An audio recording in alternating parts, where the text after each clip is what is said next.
सभी मेरे पत्रकार बंधु, मेरे जो भाई आए हैं, मैं अपने भाइयों का, पत्रकार बंधुओं का धन्यवाद करना चाहता हूं। और आज का जो मुद्दा है वो लंपी वायरस के ऊपर है।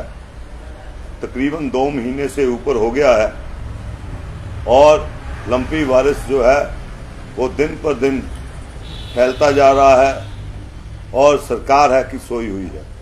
और सरकार हर हफ्ते जो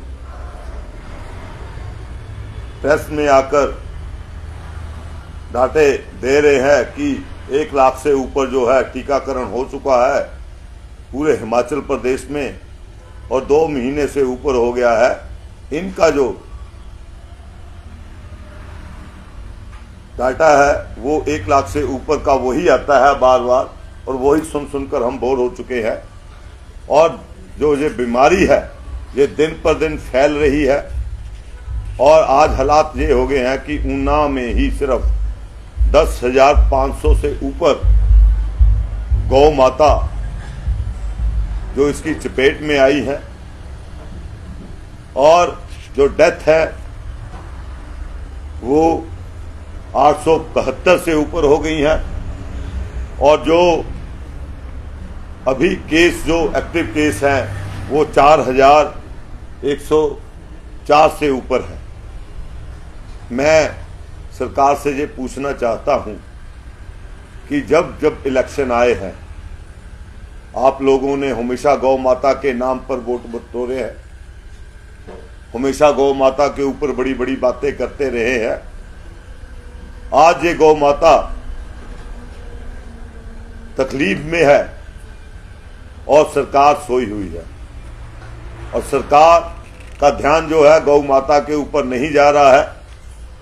और बहुत सारे किसान जो है वो खुद अपने पैसे खर्च करके वो टीकाकरण करवा रहे हैं गौ माता का, लेकिन सरकार सिर्फ अपनी जो एक ही इनके पास डाटा है उसी डाटे को बार बार रिपीट कर रहे हैं, जबकि इनका ध्यान गौ माता के ऊपर नहीं आ रहा है। मैं सरकार से ये पूछना चाहता हूं, क्या गौ माता जो है वो सिर्फ वोट बैंक की राजनीति करने के लिए है? आज आप कहां सोए हुए हैं? और सबसे बड़ी बात है कि ऊना जिला के जो हमारे मंत्री है, इकलौते मंत्री पशुपालन, उनका विभाग भी है और बड़ी बड़ी बातें करते हैं, लेकिन अभी तक इसके ऊपर कोई कार्य नहीं हुआ है। मैं सरकार को चेता देना चाहता हूं, आज मेरा प्रेस कॉन्फ्रेंस करने का मेन मकसद, ये मेन मुद्दा ये है कि मैं सरकार को जो बोलना चाहता हूं कि जल्दी ही इसके ऊपर एक्शन लिया जाए, जल्दी ही इस बीमारी को जो है वो ख़त्म किया जाए, इस बीमारी के ऊपर जो है युद्ध स्तर पर कार्य किया जाए। नहीं तो आने वाला 8-10 दिन के बाद वक्त ये भी आएगा, अगर हमें लगेगा कि जो भाजपा की सरकार है गौ माता के मामले में सही तरीके से जो निष्कर्ष नहीं निकालती है या उनका इलाज नहीं करवाती है, तो हम जो है आने वाले दिनों में एक मुहिम चलाएंगे, गांव-गांव में जाकर सभी किसानों को एकत्रित करेंगे और एक बड़ा आंदोलन खड़ा करेंगे। क्योंकि ये इसलिए भी मैं बोल रहा हूं, आज तक आप देखिए कि जब जब इलेक्शन आए हैं इन्होंने गौ माता का नारा दिया है और बड़ी बड़ी बातें जो है इन्होंने बोली हैं। तो इसके साथ मैं बोलना चाहूंगा, पीछे हमारे यहाँ अभी जो तेरा गांव है वहां पे पीछे अभी चीता जो है वो आया हुआ था और 1 महीना आतंक मचा रखा उन्होंने, तकरीबन अभी तक वो भी पकड़ में नहीं आया। लेकिन ये कब तक चलेगा? सरकार कब तक सोए रहेगी? सरकार आज जो है वो सिर्फ जो है बड़ी बड़ी बातें करने में व्यस्त है, बड़े बड़े जुमले छोड़ने में व्यस्त है, बड़े बड़े आंकड़े देने में व्यस्त है, लेकिन जमीनी तौर पर जो काम वो है वो बिल्कुल नहीं कर रही है।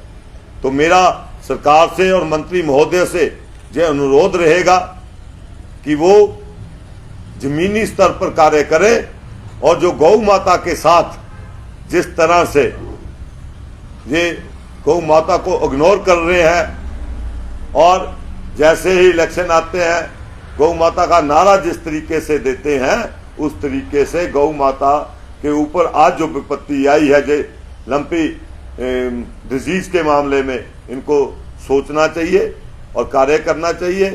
और अगर इन्होंने इसको सीरियसली नहीं लिया और जमीनी तौर पे इस पे कार्य नहीं किया, सिर्फ झूठे आंकड़े पेश करते रहे, तो जल्द ही गौ माता की ये जो बीमारी गौ माता के ऊपर जो भावी आई हुई है, लंपी वायरस जो है, इसको लेकर हम गांव-गांव से किसानों को एकत्रित करके आंदोलन करेंगे। और मेरा अनुरोध मंत्री महोदय से ये भी रहेगा कि अब तक जितने पशुओं की मृत्यु हुई है उन पे उन जो जिन्होंने गौ माता को पाला है उनको भी जो है ये दिया जाए, मुआवजा दिया जाए।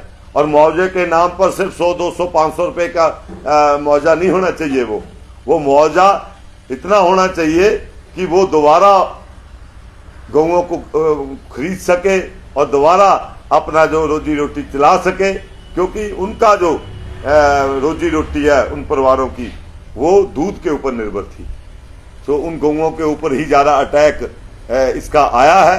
तो मैं बोलना चाहूँगा कि उनको मुआवजा भी दिया जाए और जिन पशुओं के ऊपर जो लंपी वायरस आया हुआ है उनको फ्री टीकाकरण किया जाए।